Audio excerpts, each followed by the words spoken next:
네, 성도 여러분 반갑습니다. 안녕하셨어요? 오늘은 부활절 두 번째 주일입니다. 우리가 이제 온라인으로 7번째 이렇게 예배 드리는 날이고요. 성도님들 특별한 일 없이 오늘까지 하나님의 은혜 가운데 계시는 것 보고 또 감사를 드립니다. 오늘도 우리가 온라인으로 함께 예배하지만 오늘 예배 가운데 하나님께서 저와 여러분에게 은혜 주시기를 우리가 기도하면서 함께 예배하기를 원합니다. 우리 다 같이 경건한 마음으로 주님 앞에 기도하겠습니다. 내 아들아, 나의 법을 잊어버리지 말고 내 마음으로 나의 명령을 지키라. 그리하면 그것이 내가 장수하여 많은 해를 누리게 하며 평강을 더하게 하리라. 너는 마음을 다하여 여호와를 신뢰하고 내 명철을 의지하지 말라. 너는 범사에 그를 인정하라. 그리하면 내 길을 지도하시리라. 아멘. 존귀하신 하나님, 하나님의 은혜를 감사합니다. 예수님 부활 후 첫 번째 주일을 맞아 우리 하나님께 주일 예배로 예배 드립니다.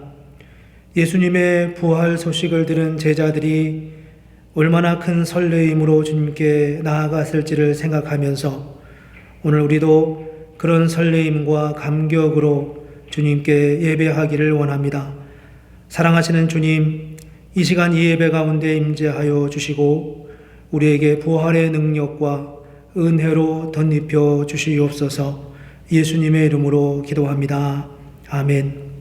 우리 다 같이 찬송가 64장 함께 찬송하겠습니다.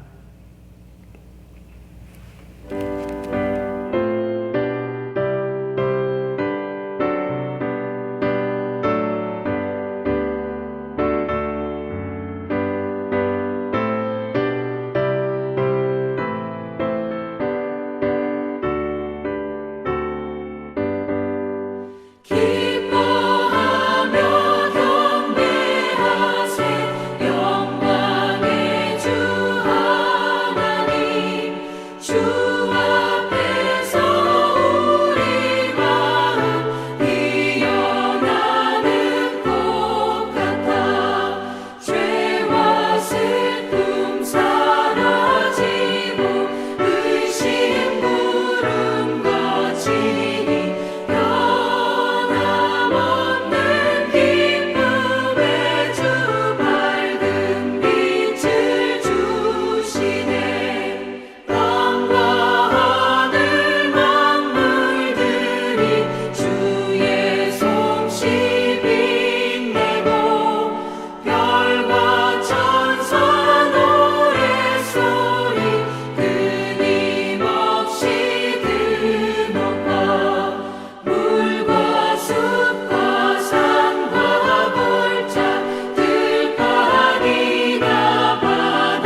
네, 오늘은 교동문 133번 부활절 첫 번째 주일에 해당하는 성시 교독을 함께 교독하겠습니다.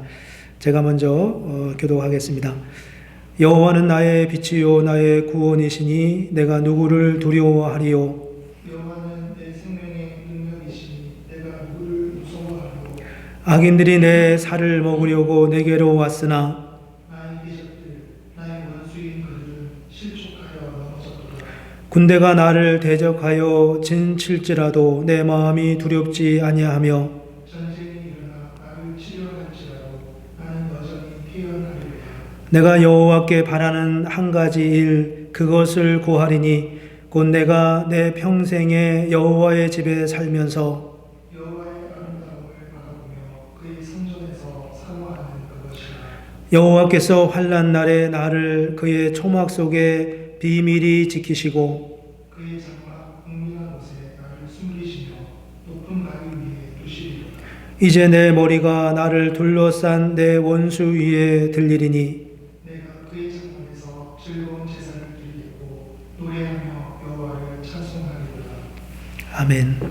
우리 같이 고백의 기도를 드리겠습니다. 하나님 아버지, 이 시간 우리의 죄를 돌아보며 주님께 기도합니다. 믿음 없이 살던 우리의 모습을 용서하여 주시고 믿음의 외피만을 입고 믿음의 언어를 사용했지만 실상은 하나님에 대해 무관심했던 지난 날들을 돌아보며 주님 고백합니다.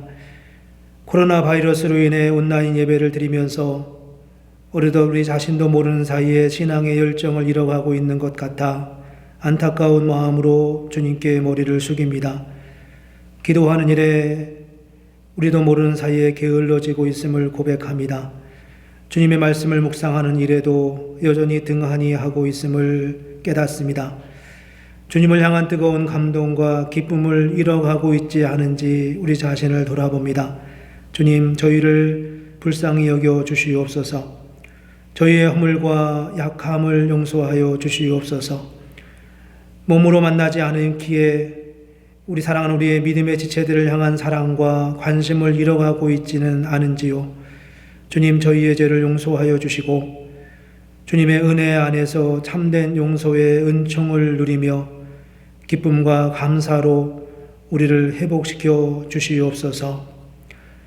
이제 하나님과 나만이 아는 죄를 주님께 고백하며 하나님께 나아가겠습니다.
오늘 고백의 기도를 드리는 저와 여러분에게 주님이 주시는 말씀입니다.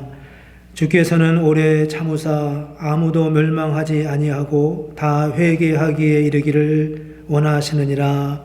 아멘. 베드로후서 3장 9절의 말씀입니다. 우리 이 시간 같이 사도신경으로 우리의 신앙을 함께 고백하겠습니다. 전능하사 천지를 만드신 하나님 아버지를 내가 믿사오며 그 외아들 우리 주 예수 그리스도를 믿사오니 이는 성령으로 잉태하사 동정녀 마리아에게 나시고 본디오 빌라도에게 고난을 받으사 십자가에 못 박혀 죽으시고 장사한 지 사흘 만에 죽은 자 가운데서 다시 살아나시며 하늘에 오르사 전능하신 하나님 우편에 앉아 계시다가 저리로서 산자와 죽은 자를 심판하러 오시리라. 성령을 믿사오며 거룩한 공회와 성도가 서로 통하는 것과 죄를 사하여 주시는 것과 몸이 다시 사는 것과 영원히 사는 것을 믿사옵나이다. 아멘. 찬송가 258장 함께 찬송하겠습니다.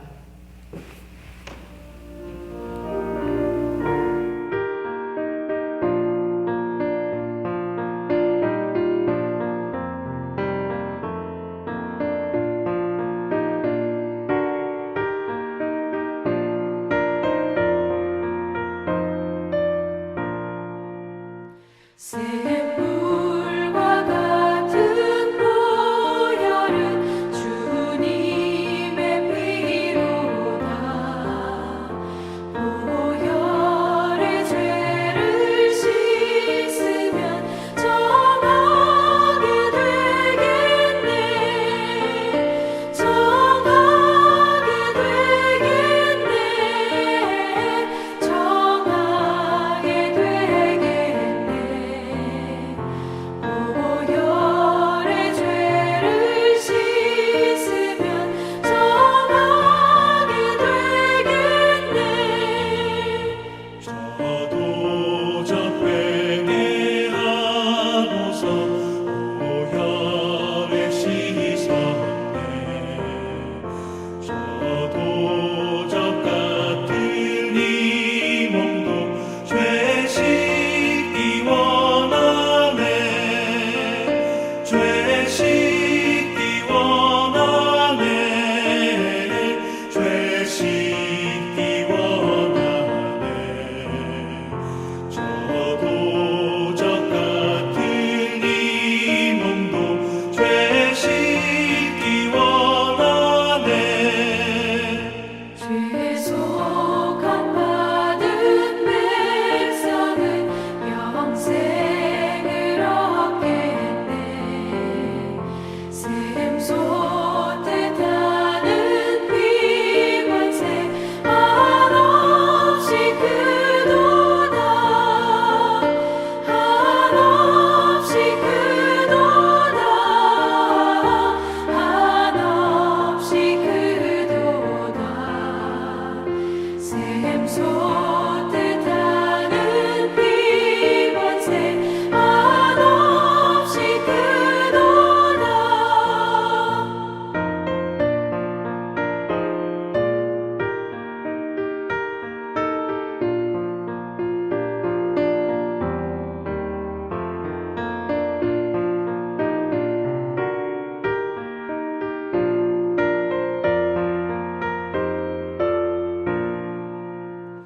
날 좋게 하신 피 보니 그 사랑 한없네. 살 동안 받는 사랑을 늘 찬송하겠네. 늘 찬송하겠네. 늘 찬송하겠네. 살 동안 받는 사랑을 늘 찬송하겠네. 이후에 천국 올라가 더 좋은 노래로 날 구속하신 은혜를 늘 찬송하겠네. 늘 찬송하겠네. 늘 찬송하겠네. 날 구속하신 은혜를 늘 찬송하겠네.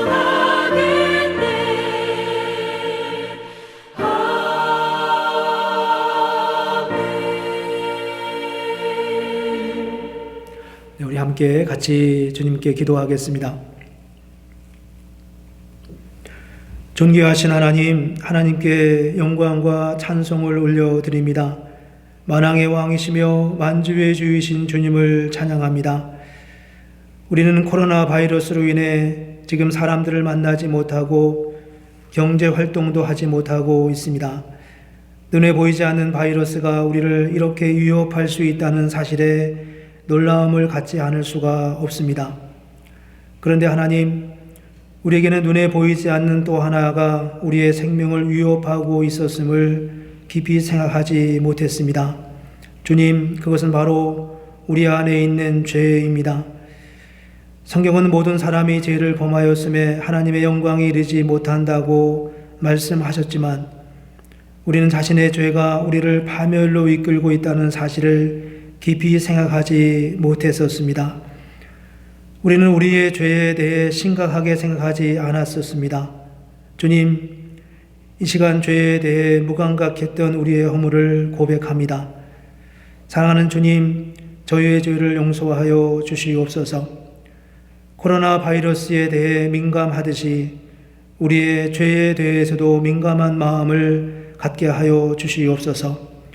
그리고 하나님께서 새롭게 하시는 은혜를 누리게 하여 주시옵소서. 사랑하시는 하나님, 우리 교회가 속히 예배를 회복할 수 있기를 기도합니다. 하지만 이렇게 예배드리는 중에도 은혜가 지속되게 하시고 은혜가 더하게 하여 주시옵소서. 우리의 드리는 예배를 통해 감동과 은혜와 결단이 있게 하여 주시옵소서. 바울과 실라가 감옥 안에서 찬송할 때 옥문이 열린 것처럼 우리가 온라인으로 예배하는 중에도 예배드리는 각 가정과 개인 가운데 닫혔던 옥문이 열리게 하여 주시옵소서. 선교하시는 선교사님들을 붙들어 주시옵소서. 흩어져 있는 성도들을 주의 오른팔로 잡아 주시옵소서. 이 땅의 교회가 복음의 능력으로 세상을 변화시키는 능력을 갖게 하여 주시옵소서. 오늘의 성도가 초대교회처럼 능력 있는 성도의 삶을 살게 하여 주시옵소서. 오늘도 주시는 말씀 가운데 함께해 주시기를 기도합니다. 주님의 음성이 단순한 설교자의 언어가 아니라 하나님의 음성으로 들려지게 하여 주시옵소서. 이 예배를 온전히 주님께 올려드리오며 예수님의 이름으로 기도합니다. 아멘. 네, 오늘 우리에게 주시는 하나님의 말씀 함께 보겠습니다. 오늘 주시는 말씀은 신명기 6장 1절부터 3절까지입니다. 제가 가진 성경은 구약성경 271쪽입니다. 신명기 6장 1절부터 3절까지 우리 함께 한 목소리로 봉독하겠습니다. 이는 곧 너희의 하나님 여호와께서 너희에게 가르치라고 명하신 명령과 규례와 법도라. 너희가 건너가서 차지할 땅에서 행할 것이니 곧 너와 내 아들과 내 손자들이 평생에 내 하나님 여호와를 경외하며 내가 너희에게 명한 그 모든 규례와 명령을 지키게 하기 위한 것이며 또 내 나를 장구하게 하기 위한 것이라. 이스라엘아, 듣고 삼가 그것을 행하라. 그리하면 내가 복을 받고 내 조상들의 하나님 여호와께서 내게 허락하신 같이 젖과 꿀이 흐르는 땅에서 내가 크게 번성하리라. 아멘.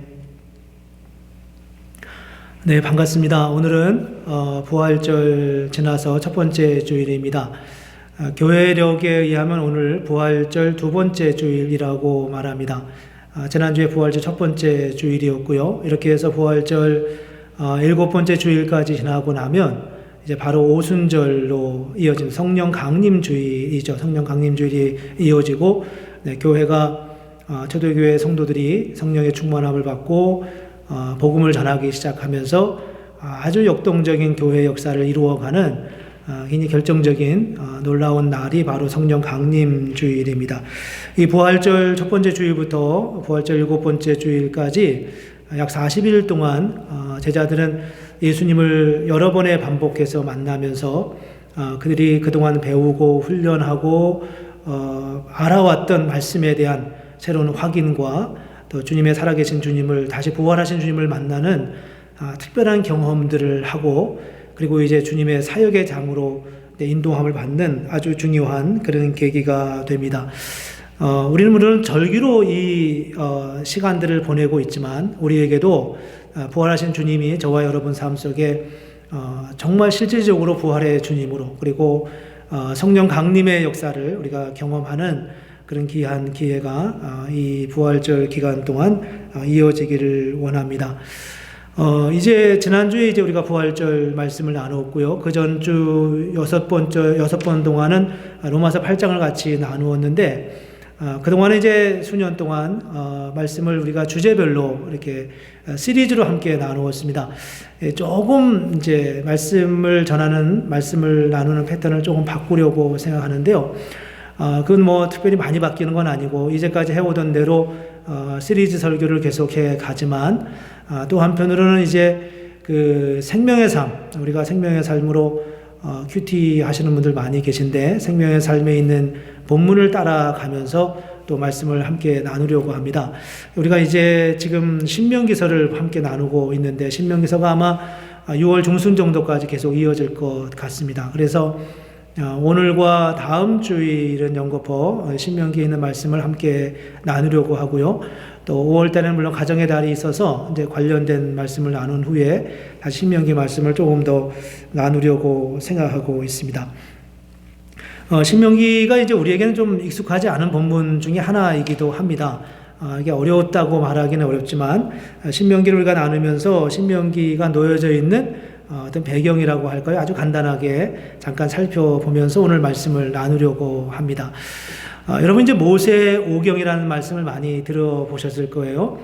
성경의 구약의 제일 앞에 나오는 5권의 책을 모세가 썼다고 해서 모세오경이라고 하죠. 창세기, 출애굽기, 레위기, 그리고 민수기, 또 신명기입니다. 이스라엘 백성들은 이 모세오경을 성경 중에 가장 권위 있는 5권의 책으로 그렇게 생각합니다. 이 모세오경이 가지고 있는 이 독특한 권위는 유대인들에게 있어서는 아주 특별하죠. 이스라엘 민족이 애굽에서 이제 나와서 시내산에 가서 거기서 모세가 하나님을 만나고 십계명을 받지 않습니까? 이때 이제 모세가 하나님의 율법을 듣습니다. 만납니다. 그리고 그때 이제 창세기, 출애굽기, 레위기 이렇게 기록을 했다고 볼 수 있죠.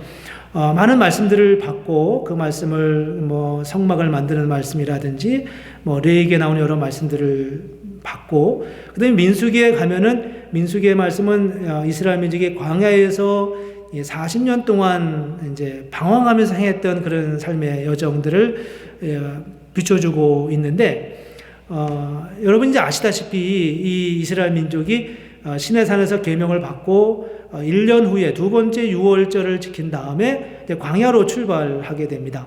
그리고 이제 그 민수기 13장, 14장에 가면 가나안 정탐을 12명의 사람들이 하고 돌아온 다음에 이스라엘 민족이 불평을 하죠. 불평을 하면서 뭐 우리는 도무지 이제 가나안으로 가지 않겠다. 그 가나안에 뭐 그렇게 아주 키 큰 민족도 있고 거인 민족도 있고 우리가 감당하기 어려운 그런 족속들이 거기에 산다고 하는데, 우리가 지금 애굽에서 나와서 살려고 나왔는데 가서 죽을 일이 있겠냐, 이러면서 이제 안 가겠다고 떼를 쓰는 거죠. 이제 모세가 뭐 설득을 하고 많이 애를 썼지만 결국 그들을 설득할 수가 없었습니다. 결국 이제 그 일로 인하여서 이스라엘 민족이 이 광야에서 40년을 방황하면서 돌게 되죠. 도무지 하나님이 인격적이신 하나님이 이스라엘 민족을 억지로 끌고 갈 수 없었기 때문에 애굽에서 나온 출애굽 1세대, 애굽에서 20세 이상 돼서 나온 출애굽 1세대가 그 광야에서 다 죽을 때까지 기다릴 수밖에 없었습니다. 그렇게 해서 기다리고 이제 40년이 지났죠. 40년이 지나고 마지막에 가나안 땅에 들어가게 될 때 출애굽할 때 20세 이상 되어서 나온 사람 중에서 유일하게 들어간 사람들은 여호수아와 갈렙밖에 없지 않습니까? 그리고 나머지는 다 20세가 되기 전에 애굽에서 나왔든지 아니면 광야에서 출생했든지 이런 사람들이라는 겁니다. 그러니까 지금으로 말하면 출애굽 2세대 혹은 1.5세 뭐 이런 사람들만 이제 남아 있는 겁니다. 그 사람들을 이제 가나안에 들어가기 직전에 모세가 그들을 모아놓고 지나온 역사를 이야기하는, 하나님이 우리를 어떻게 구원하셨는지, 하나님이 우리를 어떻게 여기까지 인도하셨는지, 광야를 지내오면서 우리가 여러분의 조상들이 어떻게 하나님의 뜻을 잘 순종하지 못했는지, 이런 역사를 다시 이제 말씀하면서 하나님을 어떻게 순종하고 어떻게 법을 따라야 되는지, 이런 말씀을 쭉 아주 긴 설교를 통해서 이제 모세가 이스라엘 민족들에게, 모세는 가나안 땅에 들어가지 못하지만 이스라엘 민족을 가나안 땅에 보내면서 마치 성별 설교처럼, 여러분 거기 가면 믿음으로 잘 살아야 됩니다. 우리는 이렇게 구원받은 사람입니다. 이런 이야기들을, 이런 말씀들을 나누는 게 신명기서입니다. 그래서 신명기 말씀이 읽어보면, 말씀을 보면 앞에 있는 말씀들과 상당히 많이 중복이 되고 있어요. 중복이 되지만 다른 의미, 다른 관점으로 그 말씀이 기록되어 있는 것을 볼 수 있습니다. 사실 창세기는 우리가 이제 내려놓더라도 출애굽기와 레위기에 나오는, 그리고 또 민수기에 나오는 그 광야에서의 그런 삶도 이제 신명기에 다시 반복이 되고 있는데, 그 출애굽기와 레위기와 민수기에 있는 말씀들은 하나님이 이스라엘 민족을 구원하신 구원자의 입장에서 말씀하시는 거예요. 그러니까 이스라엘 민족을 물론 하나님을 아주 모르진 않았지만, 그래도 어느 정도 알고 있었지만 잘 몰랐을 거 아닙니까? 애굽에 있을 때. 그들을 이제 시내산에 불러내서 내가 누군지 아니? 이렇게 말씀하는 겁니다. 나는 창조주이고 너는 내 백성이다. 너는 종되었던 민족이었지만 내가 여러분들의 조상, 너희들의 조상인 아브라함을 택하고 이삭을 부르고 야곱을 불러서 내가 너와 너의 후손을 통해 하나님의 나라를 세우는 그런 일을 이루시겠다고 한 바로 그 하나님이, 너희는 내 백성이다. 내가 너희를 지키고 보호하고 함께 할 거야. 이런 하나님과 이스라엘 민족 사이에 어떤 언약을 체결하는, 마치 결혼식 하면 남자와 여자가, 신랑과 신부가 함께 언약을 하잖아요. 반지를 끼워주면서 내가 평생 당신을 사랑하겠다 이렇게 하는 것처럼, 그런 언약식이 바로 시내산에서 받은 계약, 율법의 의미라고 말할 수 있습니다. 그런데 이제 신명기에서 와서 40년이 지난 다음에 신명기에서 말씀할 때 그 신명기의 말씀은 조금 다른 뉘앙스를 가지고 있어요. 근데 비슷한 말씀이 반복되어 있지만 관점이 다르다는 거죠. 그 관점은 뭐냐 하면, 이제 이스라엘 민족의 출애굽 2세대가 다 알지 않습니까? 광야 세대죠. 광야 세대가 우리 조상들이 어떻게 광야에서 죽었는지를 다 많이 봤으니까. 그렇지만 그들은 자기 조상들처럼 홍해를 건넌 경험이 있는 것도 아니고, 그런 충분한 많은 어떤 10가지 재앙을 경험한 것도 아니었죠. 그렇지만 하나님이 이제 그들에게 이렇게 말씀합니다.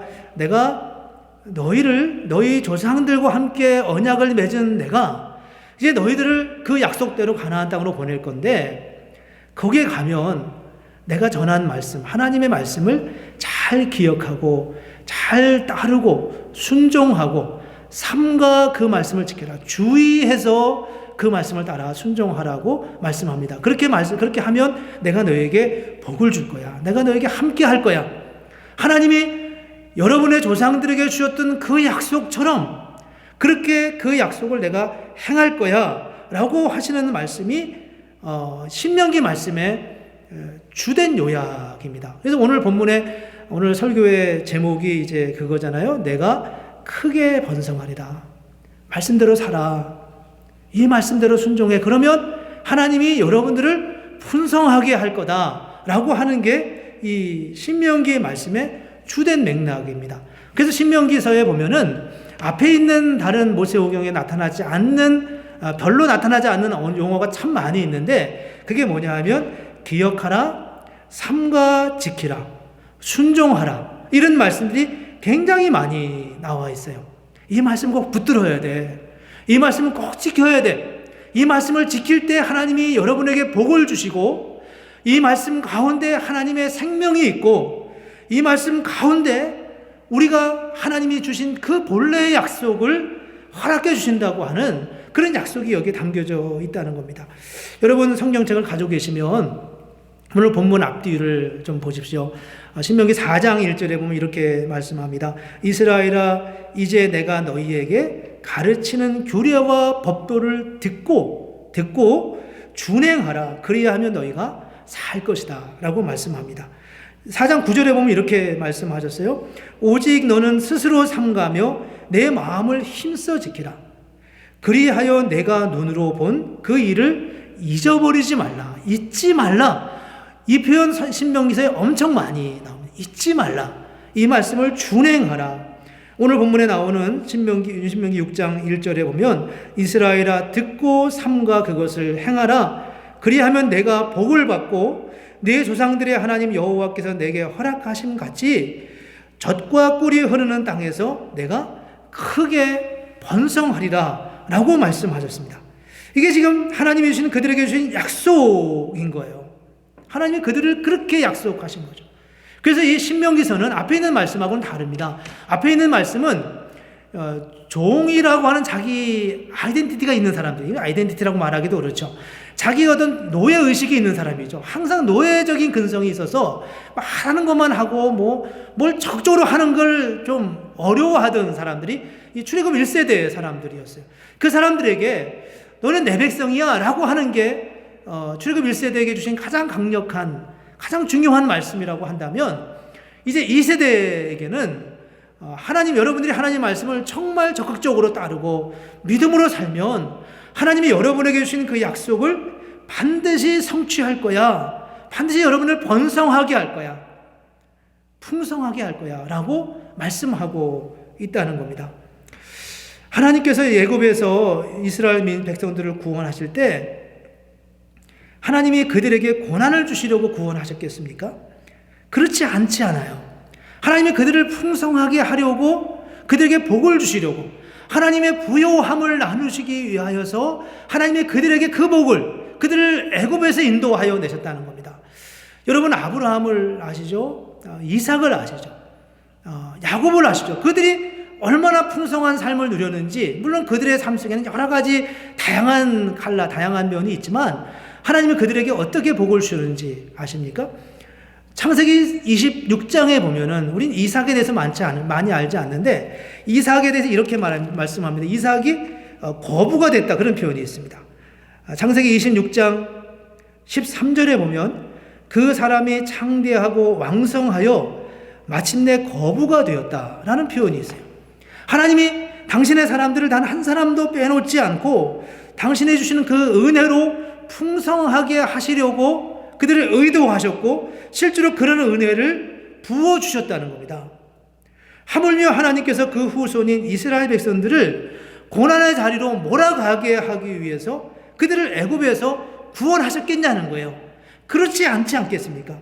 그래서 아주 분명한 하나님의 약속이고 하나님의 약속이고 하나님의 사실입니다.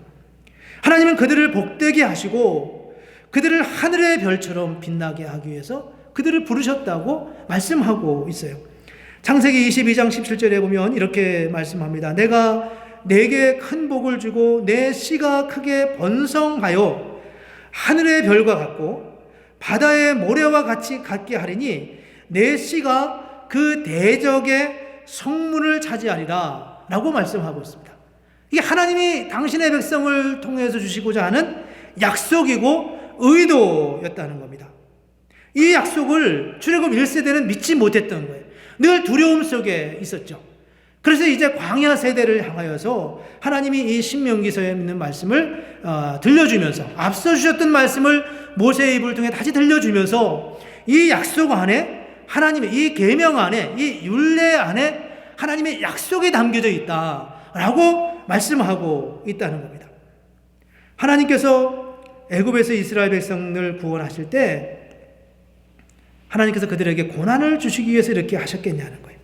이게 바로 하나님이 그들을 향하여 주시는 하나님의 역사입니다.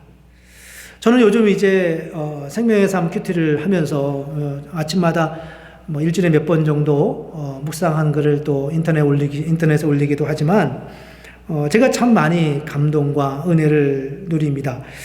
제가 이제 말씀을 보다가 참 마음에 이 말씀에 참 큰 감동이 있었던 구절이 특별히 하나 있었는데 그게 바로 신명기 4장 6절에 있는 말씀입니다. 제가 잠깐 읽어보겠습니다.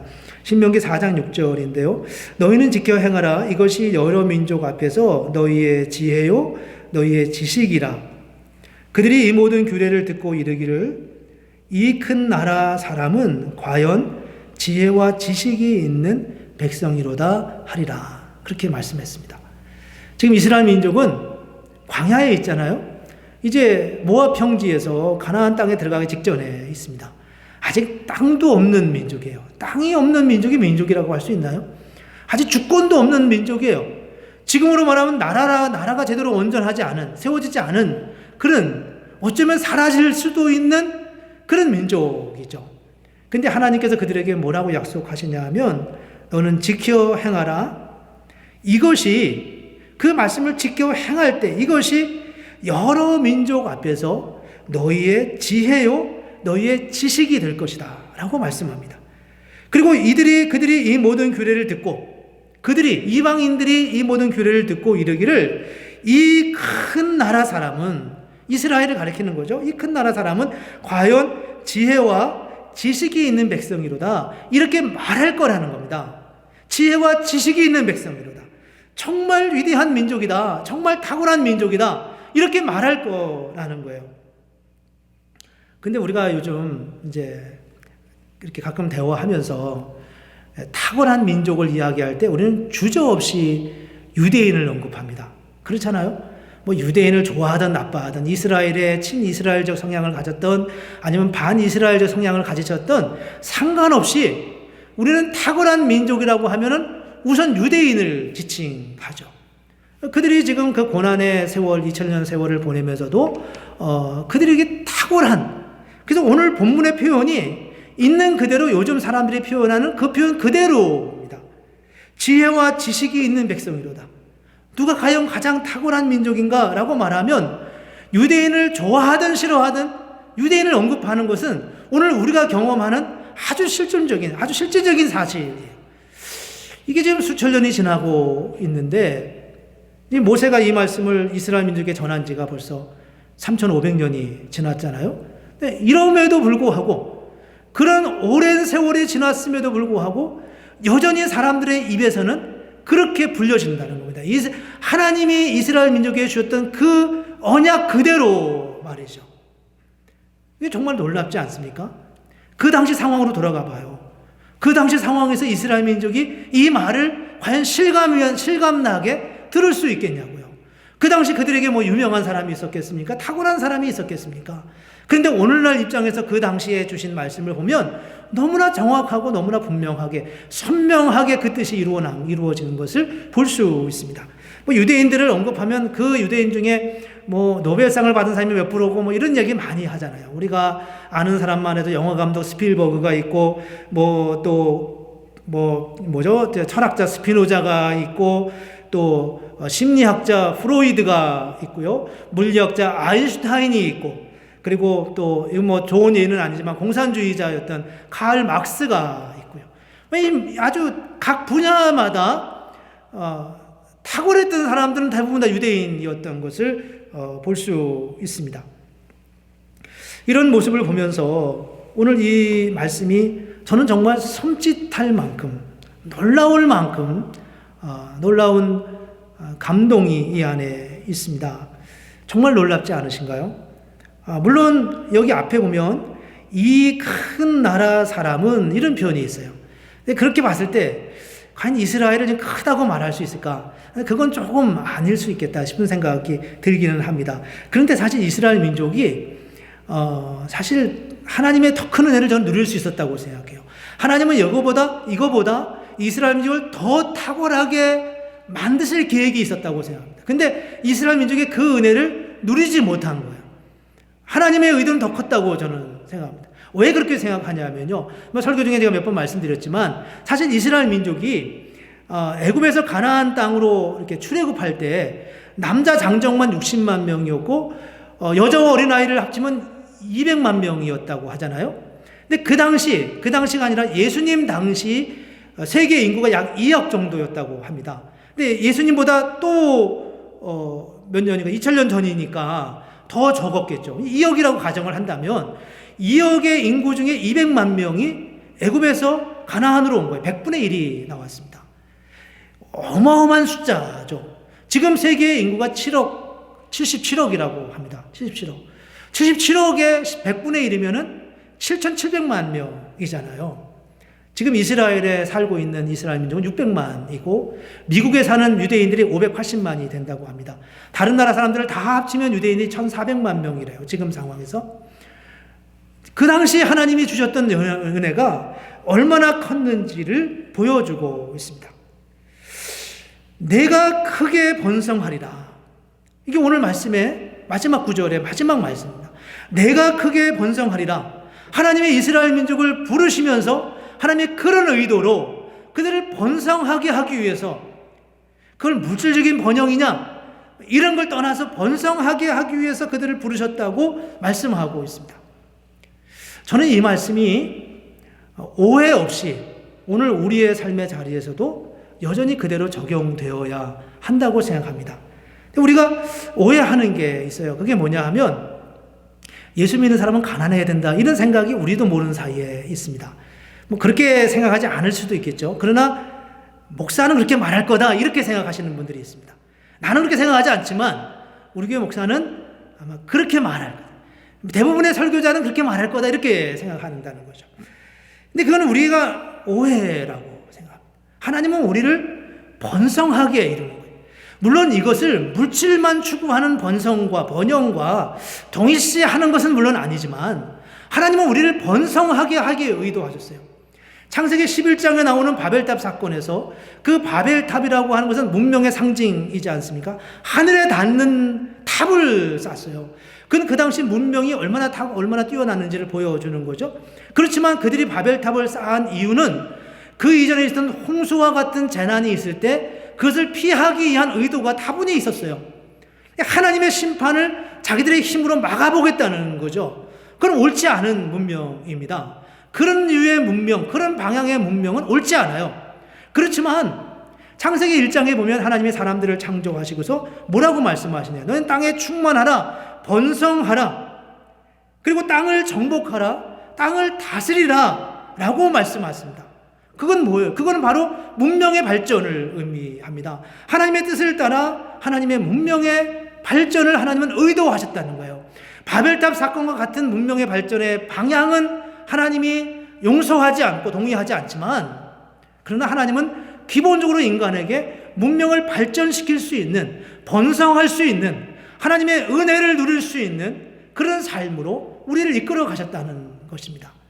이 자체에 대해서 우리가 오해하면 안 된다고 생각하는 겁니다. 하나님은 우리가 가난하게 살기를 원한다든지, 우리가 쪼들리게 살기를 원한다든지, 우리가 뭐 고난을 받는 것을 하나님이 기뻐하신다든지, 고난이 유익이야, 물론 그 말씀도 맞지만 고난 자체를 미워하는 게 성경적 관점은 아니라는 것을 우리는 기억해야 합니다. 그런 우리의 시각을 가지고 오늘 본문의 말씀을 보십시오. 오늘 본문의 말씀에 뭐라고 말씀하십니까? 너희들을 하는 이 말씀대로 살아가면 내가 내 날이 장구하게 될 것이고 복을 받게 될 것이고 크게 번성하게 할 것이다 라고 말씀합니다. 이게 바로 하나님이 신명기서를 통해서 출애굽 2세대, 광야 세대를 향하여 주시는 하나님의 약속입니다. 그들을 멸망하기 위해서 가나안에 보내는 게 아니라는 겁니다. 거인족을 만나가지고 전쟁에서 실패하도록 하기 위해서 그렇게 그들을 그 광야로 몰아선 게 아니라는 것입니다. 하나님은 당신의 백성을 사랑하셨고, 하나님은 원래 풍성하신 분이시고, 하나님은 원래 부여하신 분이십니다. 이 말씀을 어떻게 생각하면 조금 논쟁의 여지를 또 할 수 있는 여지가 없지는 않겠지만, 사람들은 흔히 구약 시대에는 물질적 번영을 옹호하지만 신약에 오면 그렇지 않다, 이렇게 말씀하는 분도 있습니다. 물론 그 말씀의 의도도 물론 일면이 있습니다. 우리는 물질적 번영만을 통해서 하나님의 은혜를 누리는 건 아닙니다. 우리는 물질이 하나가 없어도 하나님이 우리에게 주시는 은혜가 있습니다. 그렇지만 번성 그 자체가 마치 비성경적인 것처럼 생각하는 것을 우리가 조금 다르게 생각해야 합니다. 일례로 예수님께서 오병이어의 기적을 행하시잖아요. 오병이어의 기적을 행하셨을 때 물고기 2마리와 떡 5덩어리로 5,000명을 먹이지 않습니까? 우리는 그런 고백을 많이 합니다. 하나님이 꼭 필요한 것을 아주 아슬아슬하게 준다고요. 근데 예수님이 당신이 행하실 땐 그렇게 않으셨거든요. 예수님께서 오병이어의 기적을 행하시고 떡이 얼마나 많이 남았는지 기억하시죠? 12바구니에 가득 채울 만큼 떡이 남았습니다. 풍성하게 하셨던 거예요. 그걸 다 가져왔어요. 어느 목사님이 그런 표현을 하시더라고요. 사람들이 그 오병이어의 기적에 참여한 5,000명의 사람들이 예수님이 주신 그 떡을 먹고만 갔겠냐는 겁니다. 먹고만 갔겠느냐. 근데 손에도 쥐고 가지 않았겠어요? 집에 가서 자기 가족들 줘야 돼. 미처 예수님 만나러 오지 못한 우리 엄마, 우리 아빠, 내 동생에게도 갖다 주기를 원하기 때문에 손에 줬다는 거예요. 그 목사님은 주머니도 넣겠다, 이렇게 넣었을 거다, 이렇게 말씀하시는데, 생각해보니까 그때 옷은 주머니가 없었을 가능성이 많을 것 같아요. 어쨌든 보자기에 싸든 주머니 긴 그 두루마리 이런 어떤 그 치마 같은 옷에 싸든 그들이 가져갈 만큼 가져갔을 거라는 거예요. 그리고도 12바구니에 가득 채울 만큼 떡이 남았다, 이렇게 말씀하고 있습니다. 근데 예수님께서 이 기적을 또 한 번 행하시잖아요. 이방인 지역에서 7병 2-3호 기적, 7개의 떡덩어리와 2-3마리의 물고기를 가지고 4,000명이 먹고 남았는데, 일대는 7광주리, 광주리는 이제 이방인들의 용어이고 바구니는 유대인의 용어입니다. 광주리는 바구니보다 훨씬 큰 거죠. 7광주리에 담을 만큼 가득 찼다라고 말씀하고 있습니다. 주님이 행하신 기적이었습니다. 먹고도 남게 하셨습니다. 그들은 먹고도 충분히 더 가져갔음에도 불구하고 가져갈 수 있을 만큼 가져갔는데, 그리고도 남게 하신 것이 바로 예수님께서 행하신 번성의 역사입니다.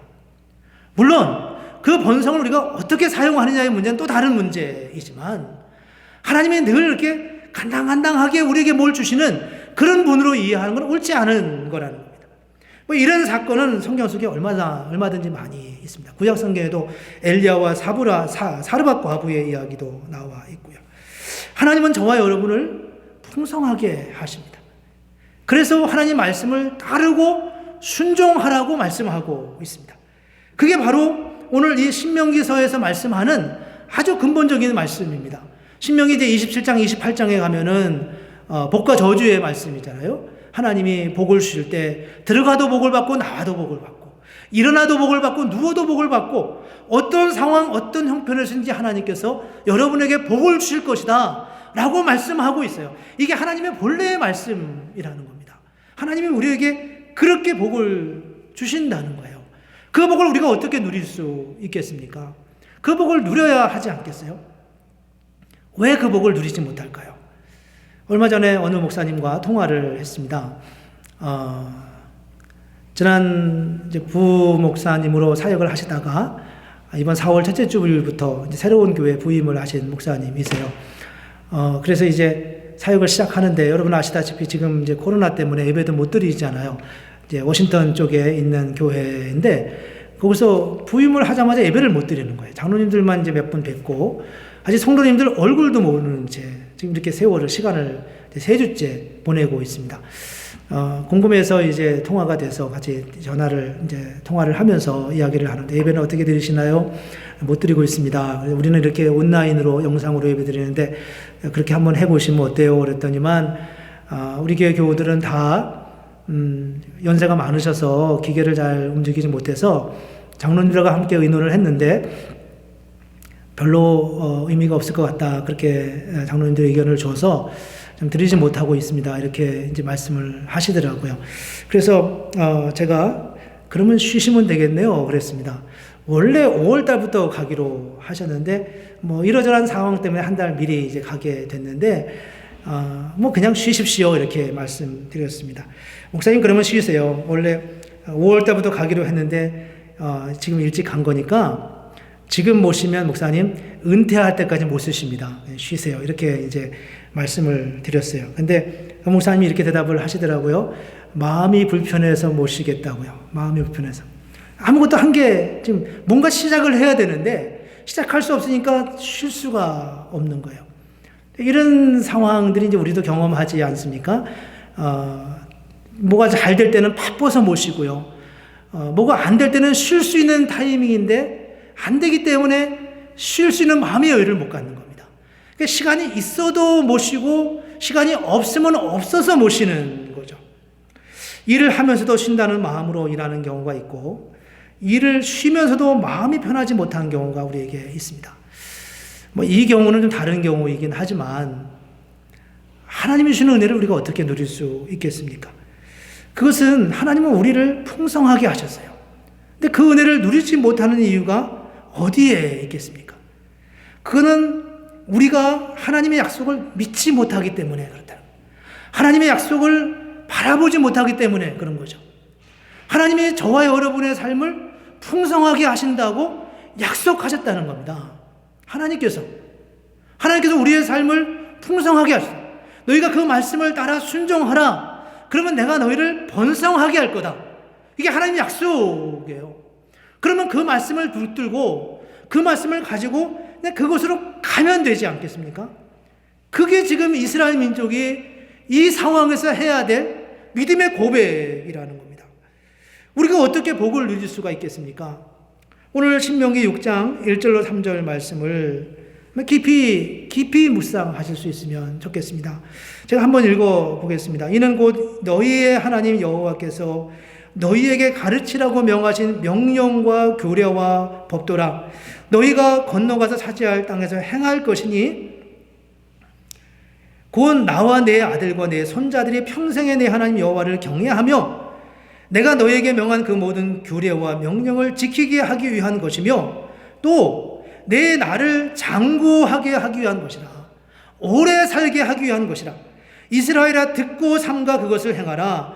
그리하면 내가 복을 받고 네 조상들의 하나님 여호와께서 내게 허락하심 같이 젖과 꿀이 흐르는 땅에서 내가 크게 번성하리라.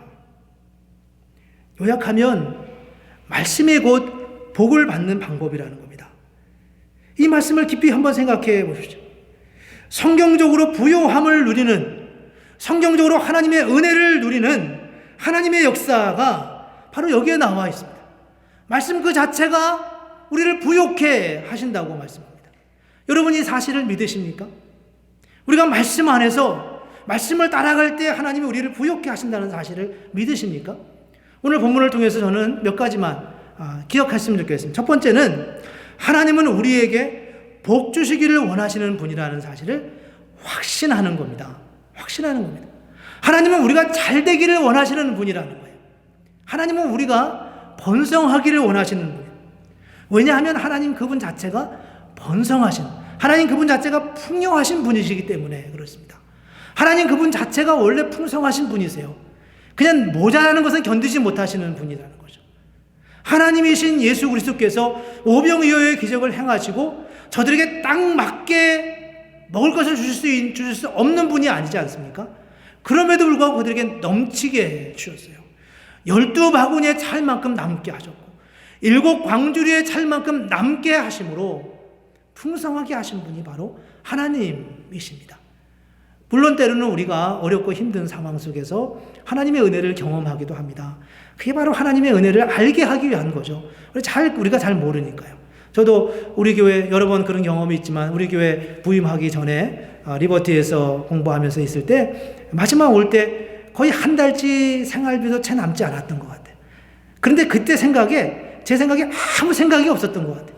뭐 걱정도 안 되고 아무런 생각이 없었던 그 기억이, 뭐 제가 걱정을 안 하려고 했다는 게 아니라 그냥 하나님의 이끌심에 대한 믿음이 하나님이 저에게 주셨던 것을 느끼게 됩니다.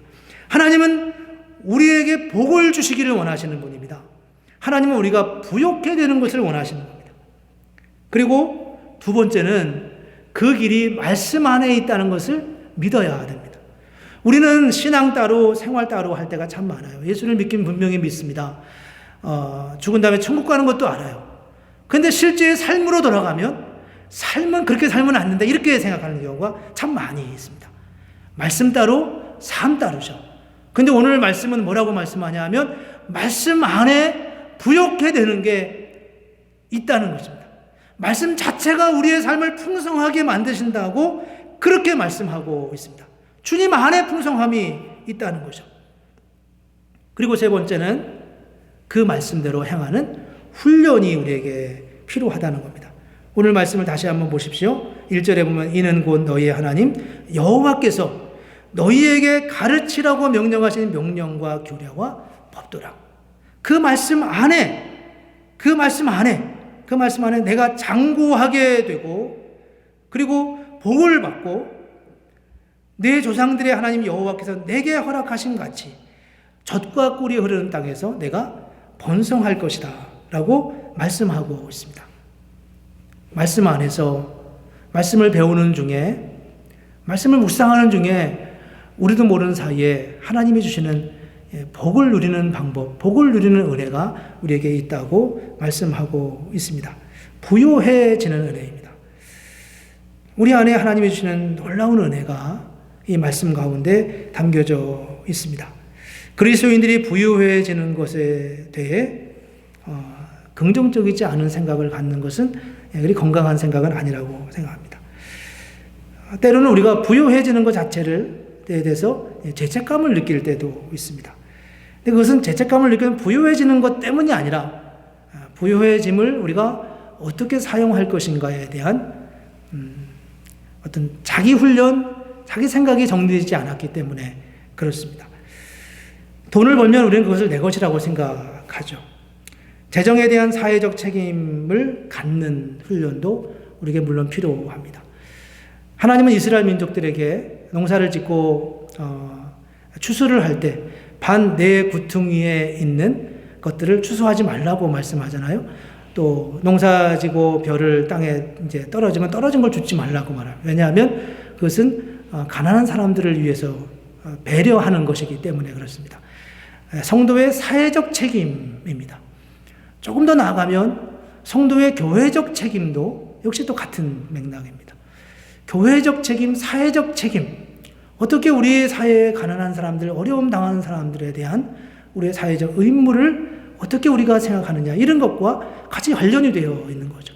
이런 통체적인 우리의 삶의 생각들이 훈련되고 정리될 때 하나님께서 우리의 삶을 통해서 하나님의 선하신, 하나님의 의도하신 그런 하나님의 은혜를 누리게 하신다고 약속하고 있습니다. 오늘 이 말씀을 우리가 나누면서 저와 여러분 속에 풍성한, 번성하는, 번영하는 이 어렵고 힘든 시기 속에서 사람들이 세상이 다 셧다운돼서 경제적으로 어려울 거다라고 말하는 위기의식 속에서도 우리는 하나님이 주시는 은혜를 바라보며 하나님이 공급하시는 그 은혜를 바라보며 그리고 하나님이 내게 주신 그 은혜, 그 풍성함을 우리가 어떻게 사용할지에 대하여 기도하면서 말씀을 보면서 답을 찾아가면서 어찌하든 하나님이 주시는 부요함을 우리가 함께 나누고 누리는 그런 삶을 살아가기를 원합니다.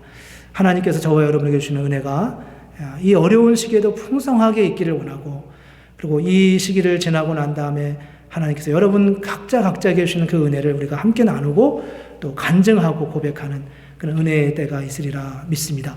이런 은혜를 생각하면서 오늘 이번 한 주간도 소망을 가지고 힘 잃지 않고 살아가는 부활의 고백을 가지고 살아가는 그런 복된 삶이 되기를 주님의 이름으로 축복합니다. 기도하겠습니다. 거룩하신 하나님, 하나님의 은혜를 감사합니다. 오늘 주께서 주시는 말씀을 통해 내가 너희를 번성하게 하리라고 하신 말씀을 붙들고 우리가 주님 앞에 함께 기도합니다. 우리의 주변을 돌아보면 우리를 낙심하게 하고 염려하게 하고 근심하게 하고 우리의 내일을 기약할 수 없는 그런 암담한 어둠 속에 살아가는 것 같지만 하나님 주님은 오늘 우리에게 우리의 삶을 풍성하게 우리의 길을 선하고 아름답게 인도하신다고 약속하고 있습니다. 하나님 오늘 우리가 이 말씀을 붙들고 이 한 주간도 이 한 해도 힘있게 믿음으로 전진하며 살아가기를 원합니다. 아버지 하나님 우리에게 믿음을 더하시고 이 약속을 붙드는 견고한 믿음을 가지고 승리하는 복된 한 주 되도록 주님 축복하여 주시옵소서. 예수님의 이름으로 기도합니다. 아멘. 네, 감사합니다. 오늘 광고 말씀드리겠습니다. 오늘도 함께 온라인으로 예배할 수 있어서 감사하고 또 온라인 예배에 함께 참여하신 여러분들을 축복합니다. 우리가 교회에서 예배드리지 않아서 자칫 예배에 소홀해질 수 있는데 여러분 조금 더 소홀해진 우리의 마음을 다시 가다듬고 예배에 더 집중하고 또 개인적인 시간에도 기도하는 일에 많이 힘쓰시고 또 주변에도 함께 예배하는 수 있도록 다른 분들을 격려해 주시고 함께 해 주시면 좋겠습니다. 코로나로 인해서 우리가 여전히 어렵고 이 미국의 확진자 곡선이 꺾어져야 된다고 하는데 아직도 이렇게 확연하게 드러나지 않아서 좀 안타깝고 아쉬운 마음이 많이 있습니다. 여러분 많이 기도해 주시고 또 우리 가운데 우리 주변에 어려움 당하는 분이 없도록 또 우리가 잘 모르는 먼 데 있는 사람들 이 코로나 이 상황이 진전된 긍정적으로 진전되는 일들이 이 한 주간에 나타날 수 있도록 우리 함께 이번 주간에도 많이 기도해 주시면 고맙겠습니다. 지난 주일 예배 후에 청년부가 총회를 했습니다. 총회 우리 기존 임원들이 이제 그동안 수고하고 이번 학기까지 마무리하고 올 여름, 올 가을부터 또 청년부를 담당할 회장과 부회장이 세워졌습니다.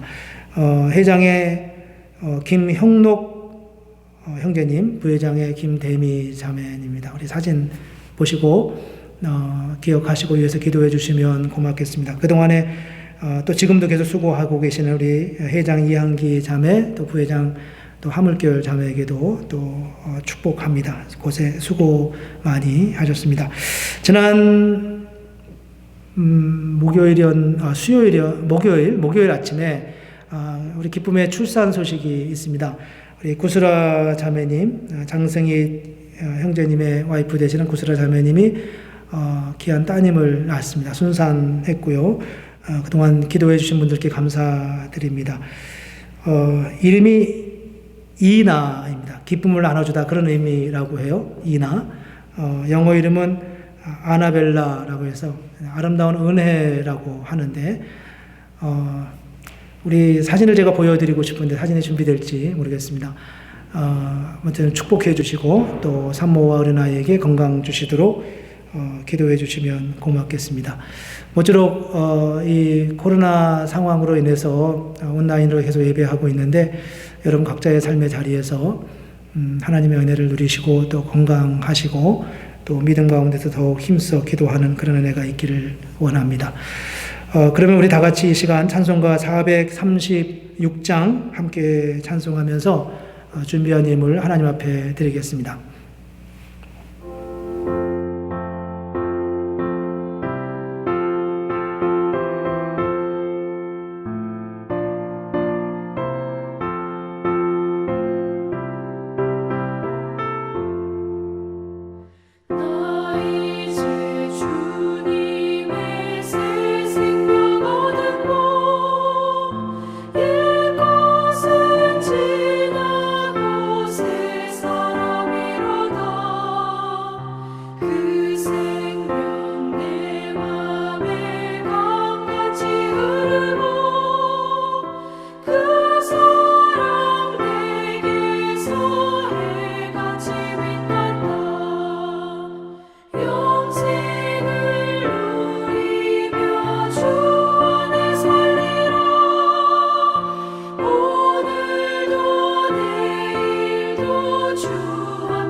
찬송과 기도로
네, 우리 드린 헌금을 위해서 하나님께 기도하겠습니다.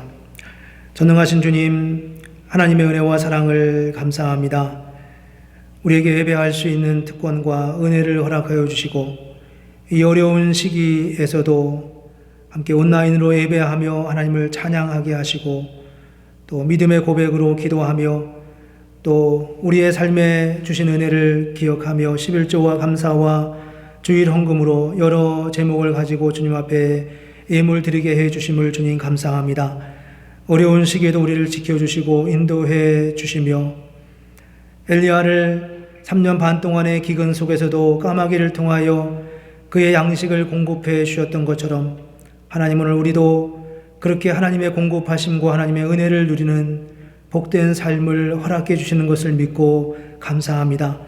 이 믿음의 고백으로 드린 예물을 기쁨으로 흠양하여 주시고 이 예물이 주님의 영광을 위하여 하나님의 나라를 위하여 교회를 위하여 귀하게 쓰여지게 하여 주시옵소서.